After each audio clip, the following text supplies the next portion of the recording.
Kung wala kang jowa, wag mo nang panoorin to. Charot lang po.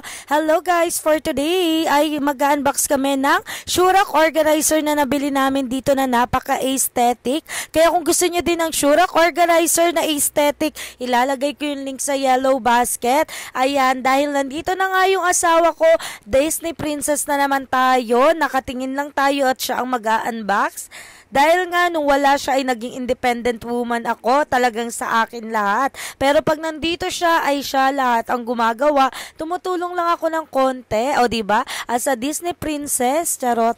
Pagka-open nga namin itong Shurak organizer ay ang ganda nung pagkakahoy niya guys. Napaka-aesthetic para sa mga team kahoy, team puti. Ito na yung sign para balitan mo yung Shurak organizer mo. Sobrang dami mo nang mailalaman dito. Madali din lang naman siya i-assemble guys. Pinagtulungan na rin namin ni Jerome para mas mabilis naming matapos. Dahil nga excited na ako na ilipat yung aking mga sapatos at yung mga sapatos ni Jerome. Dahil sobrang dami na nga wala na kaming paglagyan. O diba, dati pinapangarap lang namin tong mga sapatos na to, pero ngayon unti-unti na naming nabibili lahat ng gusto namin. Dahil syempre sa pinaghirapan namin, hindi dahil hiningi namin. O diba, ang sarap mag-organize ng mga sapatos, mga sandals at tsinelas namin.